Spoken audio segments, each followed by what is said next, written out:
Would I be the a-hole for denying my deceased father's girlfriend the only two things she wanted from his estate to remember him by? My father passed away completely unexpectedly 2 months ago. He was twice divorced and had 3 children. 1 from his first marriage and 2 from the second. I'm from the second marriage. 3 years ago, he found a new girlfriend. She's a very kind woman, and he quickly proposed to her. She accepted, but on the condition that he moved out of his old apartment. The apartment has 9 rooms, all filled with documents, memorabilia, broken or very used designer furniture, and personal items. He never moved out. He simply couldn't muster the energy to clean it all up, and so they were never married. His girlfriend isn't mentioned in any will, probably because he expected to be married to her soon enough for it not to matter. Legally, she inherits nothing. She's now asked us to give her 2 things to remember him by: a wristwatch and a silver bowl. It just so happens that these are the 2 most valuable items in the entire apartment, probably around $10,000 each. We don't know if he promised them to her or if she's just scoped them out when visiting him. We do know that he's already given her gifts worth around $100,000 and that she's well off financially.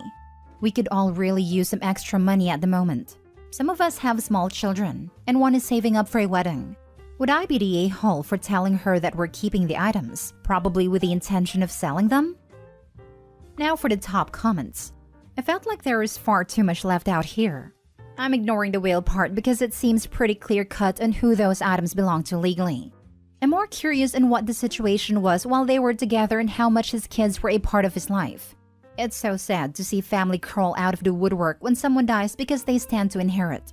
A family friend had to deal with her next-door neighbor's kids showing up and contesting the revised will of the neighbor because it changed it from the kids getting everything to the friend being the sole heir. He was of sound mind when the will was changed and everything had been filed correctly, so fortunately all it did was waste everyone's time. Friend had no idea about the change until the attorney contacted her. His reasoning was that his kids almost never contacted him while the friend brought him into her family and took care of him after his wife passed. Did all of the yard work, cleaned his house, drove him anywhere he needed to go, invited him for dinner every night, etc. I would say that while you have no obligation, take a long, hard look at your father's time with his girlfriend as well as yours when deciding what to do. Get the 2 items appraised. Offer to sell them to her at an amount that you adjusted down according to your evaluation of her relationship with your father and yours. All of us siblings are close. 2 of us were very close with our father, and 1 fell out with him years ago but had just started reconciling with him. He was close with his girlfriend, but in a bachelor kind of way. They went on dates. He bought her lavish gifts, but they didn't stay over much at each other's places. After his death, his 2 ex-wives have helped out more with the planning and organizing than she has. In fact, she hasn't helped at all. Not the a-hole. Perhaps consider talking with the executors of the will to give her the first option to purchase the items from the estate. If it hasn't been done, the executors should secure the home and consider changing the locks. Things go missing at this point all too often. I am sorry for your loss. Wills are difficult, especially since you should be allowed a time to grieve. I hope your family are all approaching this together and are supportive of one another. Thank you. That's a good idea. We are working together sorting through the items, but frankly, it's years worth of collecting. My 2 siblings also have quite strong opinions, so agreeing on a matter like this is close to impossible. Furthermore, to complicate the matter, my own mother, his former wife, would like to buy the silver bowl from us. We're fairly sure she should have it, as she has previously owned it with him and misses it. Not the a-hole. It just so happens that these are the 2 most valuable items in the entire apartment. What a wild coincidence. Tell her no, and remove the items from the apartment before she uses her spare key or gets the superintendent to let her in to take them. I know, right? We have removed them long ago and are debating where to store them. I'm sure the house itself is 100 times more valuable than those 2 items though. It's a rented apartment. If he owned it, it would be worth millions as it's located in a popular area. It's drafty as balls though, and hallways are topsy-turvy from the building settling over time. Next story. Am I the a-hole for not wanting to get rid of my office so my boyfriend's kid can have his own room? I, female 33, met my boyfriend Ash, male 39, 7 months ago. 4 months ago, he lost his job and couldn't afford his rent. We were only seeing each other for 3 months, so we've never discussed moving in together, so I was surprised when he asked me to move in. He promised it'll only be for a month, 2 at the most, and then he'll find someplace else. It's been okay living with him, and he still stayed until now as he's still looking for a job. I inherited a house from my grandparents, which I own on my own. It's got a ground floor with sitting room, kitchen, bathroom, drawing room. It's not an actual room. It's more like patio with windows around it. Upstairs, there's a master bedroom and a bathroom. It used to have 2 other bedrooms, but I run a small business for a living. Think Etsy and stuff, and I have been very successful for the past 5 years. So I remodeled those 2 bedrooms into a huge office which I need for work. I wasn't made aware of this before I moved in, but he has a 12-year-old son that he sees once a month. I haven't met him yet, but Ash wants it to happen soon. Ash started hinting that we should do some changes and paint and change the office into 2 bedrooms like it used to be as he saw photos, so I can use one as an office and one for a son. My first reaction was absolutely not. I explained that I need my office the way it is and can't downsize it, especially now during Christmas rush. He pushed, and I clarified that I am not going to make a bedroom for a child I haven't even met yet, that he only sees once a month. He started crying and called me a selfish witch. He started saying that I didn't care if he has a bond with a son, and he couldn't believe that I didn't want to meet him. To make matters worse, he keeps pushing me to do it, sending me photos of boys' rooms, making a wish list for Amazon, and every time we meet Myra's friends, he tells everyone that I don't want this child to have his own bedroom, and I may turn into an evil stepmother. I keep having to do damage control, but some people believe him and think I'm a witch. And my head is a mess. I'm starting to think I may be selfish here, considering the boy lives with his mother and siblings and he shares his room with 4 other kids. Am I the a-hole for not wanting to convert my office into my boyfriend's son's bedroom? He lost his job and couldn't afford his rent. We were only seeing each other for 3 months, so we've never discussed moving in together. I was surprised when he asked me to move in. I wasn't made aware of this before he moved in, but he has a 12-year-old son that he sees once a month. I haven't met him yet, but Ash wants it to happen soon. Ash started hinting that we should do some changes and paint and change the office into 2 bedrooms like it used to be. He started crying and called me a selfish witch. He tells everyone that I don't want this child to have his own bedroom and I may turn into an evil stepmother. Why are you with this person? He is a jobless mooch who lies to you and tries to control your belongings and possessions while using up your kindness and generosity. Kick this idiot to the curb ASAP. Not the a-hole. Literally all of this. Get him out before he's there long enough to claim tenancy and you have to pay money to evict him. This is only going to get worse. If any partner got mad and called me a witch, selfish or otherwise, they'd be out on their butt before they knew what was happening. There is a good term for this. Hobosexual. Not the a-hole. Look, time to open your eyes here. You met this guy 7 months ago. 3 months after meeting, he moves in for a month or 2 tops. Now it's been 4 months and not only he is not leaving, he's not working and he wants you to change your house around to accommodate a kid who is there once a month, whom you've never met. If you can't see the laundry list of red flags here, I don't know what to tell you. Get an eviction notice in writing so you are legally covered and serve it to him. He's gotta go. It only gets worse from here. Not only has she never met the kid, but from the way she wrote it, it sounds like she didn't even know he had a kid in the first place. Next story. Am I the a-hole for not paying for my stepdaughter's tuition because she wants to be a doctor? My wife and I have been married for a decade. She's a stay-at-home wife and we have no children of our own, though she has a daughter from a previous relationship, Sarah, and we've gotten along for the most part. Sarah is a junior in college and pursuing a biology degree with additional courses required by medical schools. She's had a dream of being a doctor and helping people since her mom and I met. The problem is she's not a very good student. She's failed her biology 1 class and had to retake it to get a B. She really struggled at her next level biology class and finished with a C. She also got a C in her chemistry class. She got a B in calculus 1 and 2. She's making A's in her non-science and non-math classes, so they're padding her GPA, which is at 3.2.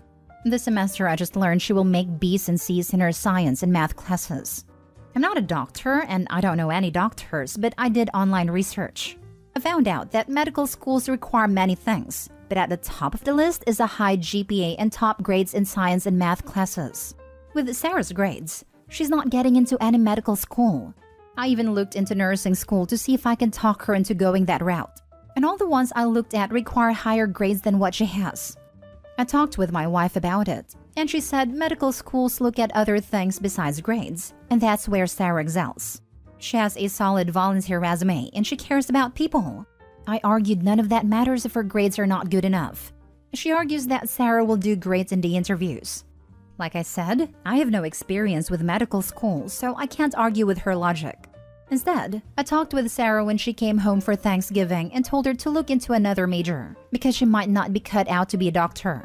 She ran to her mom and we all got into a huge argument. I admit I lost my temper and yelled that I am not wasting any more money on something she'll fail at.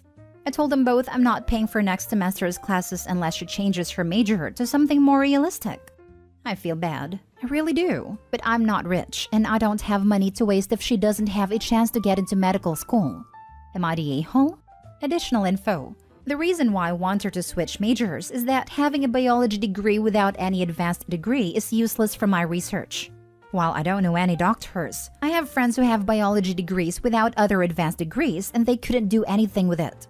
One had to go back to school for another degree. One works as an assistant manager at Lowe's. Another has been a receptionist for 20 years. They all advised against getting just a biology degree. While these are all noble jobs, they didn't need to pay for a biology degree to get those jobs. I'm still willing to pay for her degree if she switches to something that will allow her to get a good job. Now for the top comments. Not the a-hole. The YTAs are ridiculous. Medical schools are very competitive, and every one of them have a minimum GPA requirement. If her GPA is below that, they'll automatically reject her without a chance of an interview. While she can make a decent living with a biology degree, she has to be good in science and math to excel in those fields. If she's making B's and C's, they're not even going to interview her. I understand the people saying you should give her a semester to improve, but they don't understand how science and math work. The more advanced science and math classes are built upon what should have been learned in the lower level classes. If she's making B's and C's in the lower level classes, she's going to really struggle in upper level classes. If she got a C in basic chemistry, she's not going to get an A in organic chem. This is accurate. OP is not the a-hole for being realistic. Mom is being 100% supportive no matter what parent, but that is not always the most helpful in the long run. Someone needs to be objective, since the family is not wealthy enough to fund multiple college degrees for Sarah. Not the a-hole. If she can't pass Bio 1 and Chem 1 with high A's, she will not pass the MCAT. Basically, given all this information, there is not a med school that will take her. She needs to find an alternate path in life.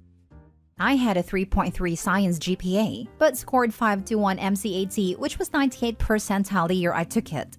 Got multiple MD acceptances. GPA is so subjective based on school. There's a reason schools weight MCAT just as, if not more, heavily. It's the great equalizer.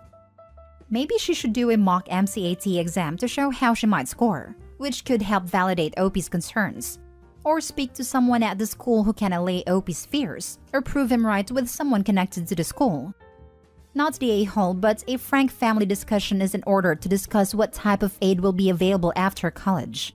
Info. Has she taken organic chemistry yet? I remember knowing a bunch of people on a pre-med track back in college, and that class more than any other seemed to be a sorting hat for who continued on to med school. True, Chem is the washout class. It takes people like Sarah and gets them out of pre-med. Last story. Am I the a-hole for bailing on Thanksgiving because I'm sick of hearing what a failure I am? I, 28 male, come from a family where everyone joins the Marines. Most of the males in my family join straight out of high school and make it their career in their entire personalities. I joined straight out of high school, did my time but did not re-enlist. Instead, I went to school and got a good job in a hospital that supports my wife and I. I'm happy with my life, but whenever I see my family, they always like to talk about how I gave up on the military for an easy life.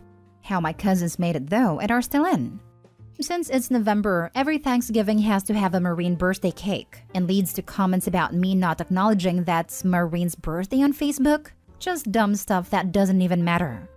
I have told them over and over that that is fine for my cousins, but they are also deployed a lot and never see their families. And I like coming home to my wife every day. One of my cousins is 21, married to the first girl who spoke to him and now has a 1-year-old. This is who they compare me to because I'm 28 with no kids. That's fine if that's what he wants, but not for me. I told my mom this year my wife and I are going to stay home and do our own Thanksgiving. She's upset and calling me immature, saying they're just kidding and I'm too sensitive. But I'm sick of getting put down every holiday and family get-together for choosing a different life path than them. Not the a-hole. If you do end up going, bring the Crayola tub of crayons and set it out with the desserts.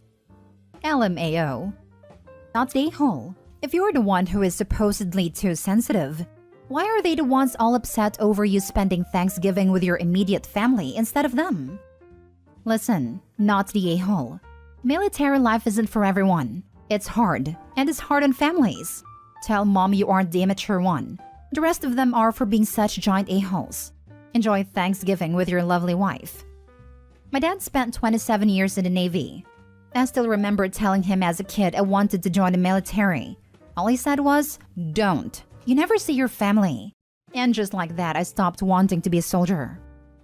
Yep, that's how my dad is. He did multiple deployments for various branches. Grandpa was Army and all the siblings. Catholic family either joined or married someone in the service. All he ever said about it was, "Our family did enough." My grandpa served in World War II in Europe. He saw a lot. He did a lot. He absolutely never encouraged any of his kids or grandkids to enter the military. He told us about what he saw and did during the last few years of his life. He was an 18-year-old kid bombing Germany. He never wanted that for any of us. At 95, his voice was still haunted by the things he had to do when he was 18. Families that encourage their kids to join the military, knowing and hoping they'll get sent into war zones, are insane to me. I would never want my family to be forced between taking a life or dying should that come up. Opie did his time and wants nothing to do with it. Can't say I'd want to do anything to do with my family ever again if they mocked me for not wanting to be a part of that any longer.